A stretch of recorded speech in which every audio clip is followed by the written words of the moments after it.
Hello everyone. Simplified ebook 2025 in डिटेलमध्ये संक्षिप्त आणि वनलाईन स्वरूपात आपण बघितलेले आहे. आता आपण सिम्प्लिफाईड ईबुक 2025 हे MCQ फॉर्ममध्ये बघणार आहोत. म्हणजेच सिम्प्लिफाईड ईबुक 2025 म्हणजेच करंट अफेअर आपण 360 डायमेन्शन बघणार आहोत. तर या सिरीजला पण तुमचा चांगला प्रतिसाद हवा, तेव्हाच आपण ही सिरीज कंटिन्यू ठेवूया. जास्तीत जास्त व्हिडिओला लाईक करा, तेव्हाच मला कुठेतरी मोटिवेशन मिळेल, तेव्हाच मी नेक्स्ट पार्ट पण लवकर अपलोड करेल. आणि व्हिडिओ जास्तीत जास्त शेअर करण्याचा प्रयत्न करा, कारण की ग्रामीण भागातील विद्यार्थ्यांपर्यंत हा व्हिडिओ पोहोचला पाहिजे. त्यांना पण फ्री ऑफ कॉस्टमध्ये करंट अफेअर पूर्ण करण्याची संधी मिळाली पाहिजे. तर पहिला प्रश्न आहे, न्यायमूर्ती व्ही सुब्रमण्यम यांच्याबद्दल पुढील विधाने लक्षात घ्या. बघा, न्यायमूर्ती व्ही सुब्रमण्यम यांची पहिला ऑप्शन आहे राष्ट्रीय मानवाधिकार आयोगाचे 9वे अध्यक्ष म्हणून नेमणूक करण्यात आली. दुसरा ऑप्शन आहे मद्रास आणि भोपाळ उच्च न्यायालयात न्यायाधीश म्हणून काम केले त्यांनी. तिसरा ऑप्शन आहे हिमाचल प्रदेश उच्च न्यायालयाचे मुख्य न्यायाधीश म्हणून काम केलेले आहे. तर यापैकी आपल्याला योग्य विधान निवडायचं आहे.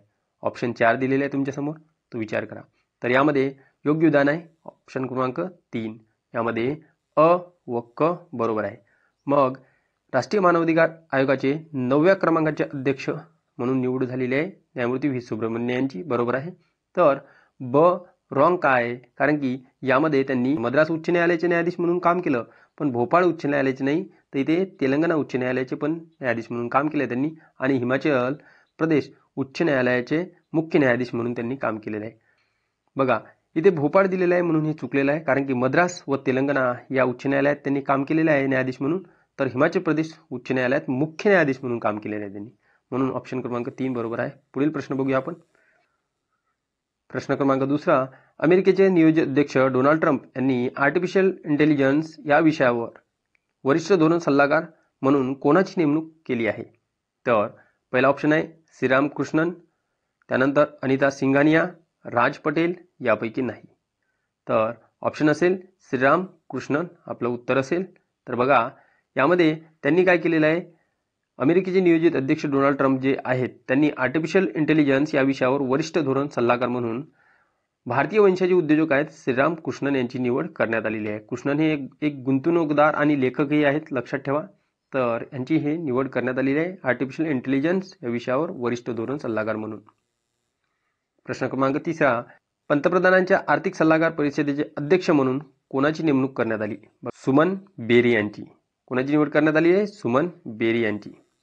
सुमन बेरीबद्दल जर जाणतो म्हटलं आपण, तर काय की नीती आयोगाचे उपाध्यक्ष सुमन बेरी यांच्याकडे आर्थिक सल्लागार पंतप्रधानांच्या परिषदेचे अध्यक्ष म्हणून अतिरिक्त कार्यभार सोपवण्यात आला आहे, लक्षात ठेवा. तर बघा मित्रांनो, आपण बघत आहात सिम्प्लिफाईड ईबुक क्वेश्चन सेट. प्रश्न क्रमांक 4, कोणाची संयुक्त राष्ट्राच्या अंतर्गत न्याय परिषदेचे अध्यक्ष म्हणून नेमणूक करण्यात आली. तर संयुक्त राष्ट्राच्या अंतर्गत न्याय परिषदेचे अध्यक्ष आता कोण असणार आहे, मग न्यायमूर्ती मदन लोकूर.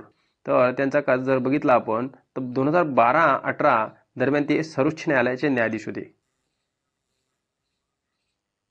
प्रश्न क्रमांक 5, खो खो वर्ल्ड कपला प्रोत्साहन देण्यासाठी कोणत्या बॉलिवूड अभिनेत्याची ब्रँड अँबॅसेडर म्हणून घोषणा करण्यात आली. तर हे आपण बघितलेलंच आहे, सलमान खान यांची. प्रश्न क्रमांक 6 बघा, आता संजय मल्होत्रा यांच्याबद्दल योग्य विधाने ओळखा.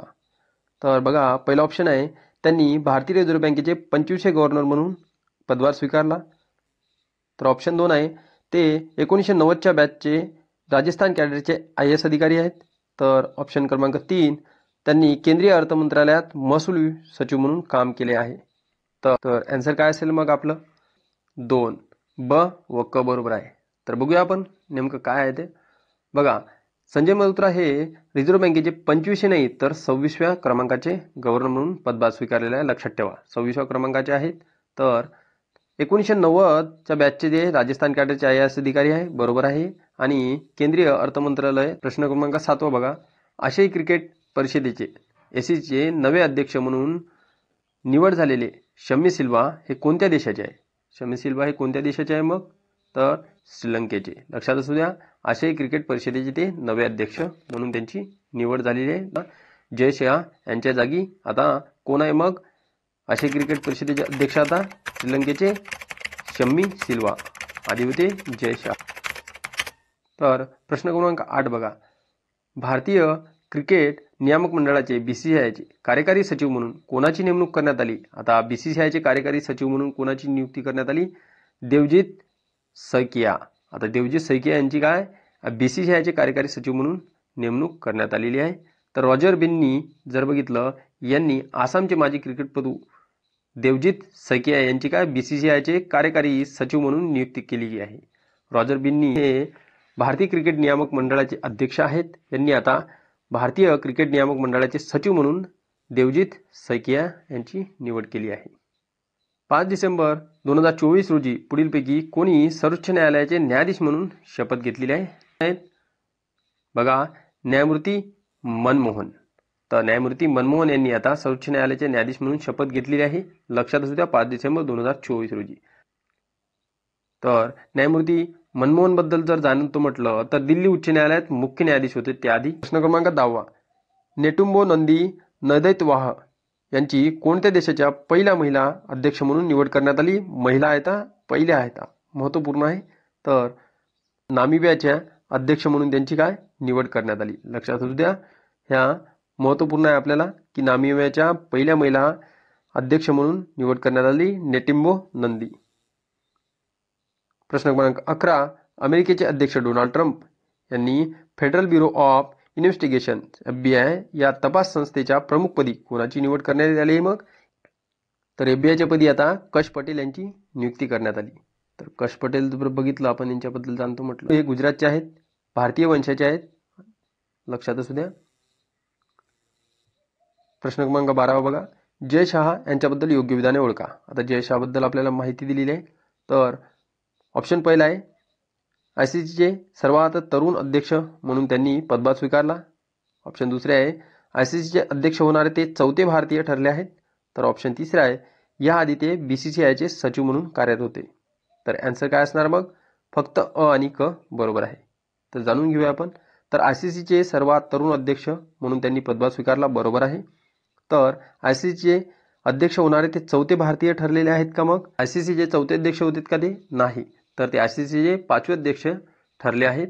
तर बघा, त्यांच्या आधी जर बघितलं तर शरद पवार पण होऊन गेलेले आहेत, दालमिया पण होऊन गेलेले होते, त्यासोबत शशांक आणि त्यानंतर श्रीनिवास, हे या पद्धतीचे त्यांच्यानंतर त्यांनी हे 5वे भारतीय ठरले आहेत. तर BCCIचे सचिव म्हणून त्यांनी काय कार्यरत होते, बरोबर आहे. BCCIचे सचिव म्हणून कार्यरत होते ते. प्रश्न क्रमांक 13 बघा, न्यायमूर्ती D. कृष्णकुमार यांनी कोणत्या उच्च न्यायालयाचे मुख्य न्यायाधीश म्हणून शपथ घेतली? त्यांनी मणिपूर उच्च न्यायालयाचे मुख्य न्यायाधीश म्हणून त्यांनी शपथ घेतलेली आहे. लक्षात असू द्या. प्रश्न क्रमांक 14.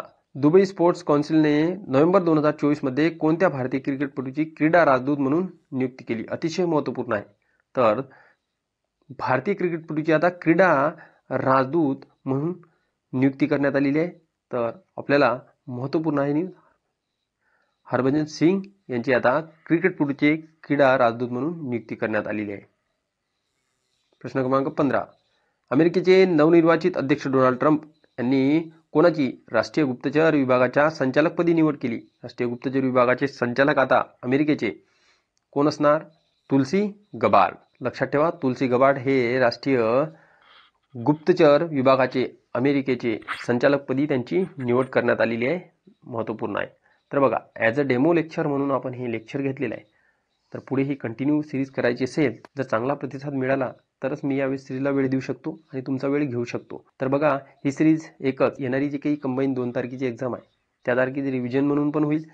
इव्हन तुम्ही पोलीस भरती तयारी करत असाल, तुम्ही RPFची तयारी करत असाल, सेंट्रलच्या एक्झामची तयारी करत असाल, तर क्वेश्चन फॉर्ममध्ये जेव्हा तुम्ही सोडवण्याचा प्रयत्न करता प्रश्न, तर इथे जर चुकलं तर आपण एक्झाम हॉलमध्ये चुकणार नाही, ते एक फायदा होणार. आणि त्यासोबत जर बघितलं तर येणारी 25च्या जेवढ्या काही एक्झाम असेल गव्हर्नमेंटच्या, त्यासाठी पण या सिरीजचा तुम्हाला फायदा होणार. आणि अतिशय कमी वेळेमध्ये तुम्ही महत्त्वाचे प्रश्न जिथून तयार होतात ते प्रश्न या सिम्प्लिफाईड ईबुक 2025 मध्ये दिलेले आहे. या व्यतिरिक्त तुम्हाला काही करंट अफेअरची वाचण्याची गरज पडणार नाही मित्रांनो, विश्वास ठेवा.